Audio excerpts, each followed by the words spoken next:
This is a clip from the Tyson Fury episode of the Joe Rogan podcast. And this is an interview that he did on the BT Sport Boxing channel. And in both of these interviews, he talks about the fact that Steve Cunningham was outboxing him when they fought. And particularly after he got dropped, he realized, I can't box this guy. I have to attack this guy. I have to lean on him. I have to fight a big man fight.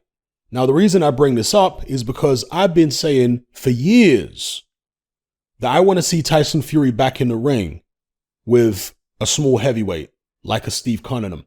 Today, we've got the likes of Alexander Usyk, Michael Hunter, etc. Because I'm not fully convinced that Tyson Fury won't still have issues with a small heavyweight.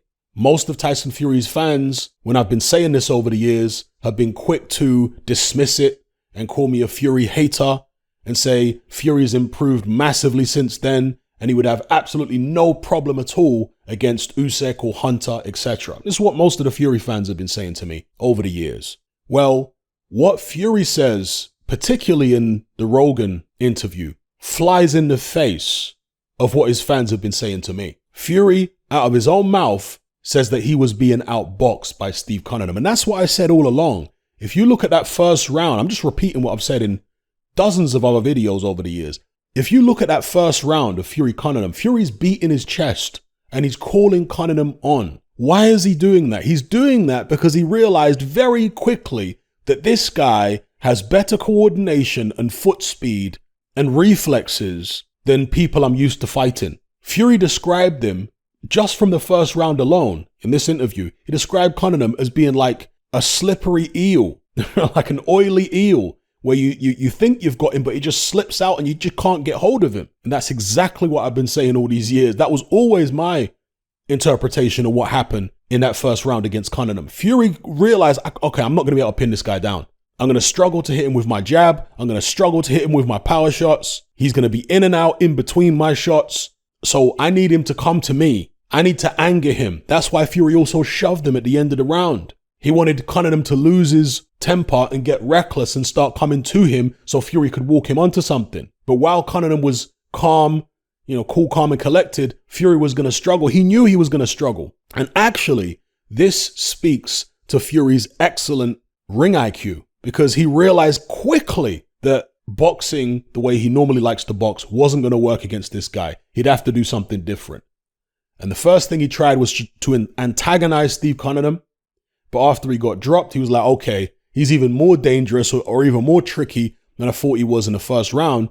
Scrap all the boxing, scrap calling him on. I'm going to have to put my hands up, march forward, lean on the guy and take him out.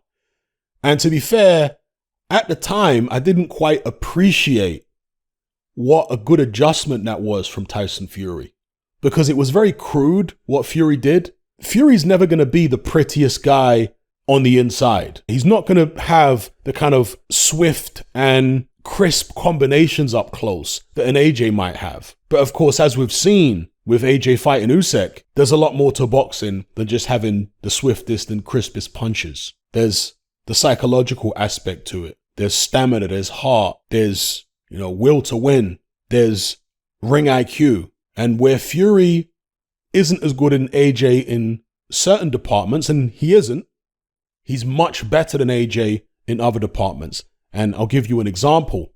When AJ got dropped by Andy Ruiz, right after dropping Ruiz, Ruiz gets off the canvas and drops AJ in that third round.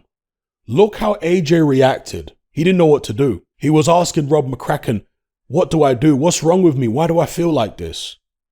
Contrast that with Tyson Fury when he gets dropped by Steve Cunningham, or Tyson Fury when he gets dropped in his last fight, because that's a kind of similar situation to the Andy Ruiz first fight with AJ.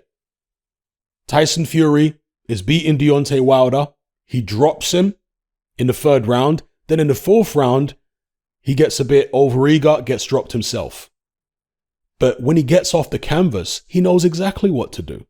He doesn't have to ask his trainer, Javon Sugarhill, what do I do? Where am I? Why am I feeling like this? He knows exactly what to do. You see? And this is why Tyson Fury is where he is right now. and why he's been able to achieve the things he's achieved so far. And those two great performances, the Vladimir Klitschko fight and particularly the second fight against Deontay Wilder, were standouts for the Gypsy King. So again, I'm mainly focused on the things I've been saying with regards to Tyson Fury fighting a small heavyweight. He himself admitted it was difficult to get hold of Cunningham, and that's, as far as I'm concerned, proof positive of what I've been saying all these years. Therefore, I want to see Tyson Fury in the ring. Just as I've been saying for all this time, I want to see him back in the ring against a small heavyweight. The Usyk fight, yes please. I'd like to see that sooner rather than later. To me, it's a shame that the AJ Usyk rematch is happening, because I'd much prefer right now to see Fury Usyk. But of course, Fury's got Dylan White as well, the mandatory challenger. I like to see that fight as well. It is a little disturbing that Fury's team don't seem keen on that fight. They're talking about Joe Joyce and all this stuff.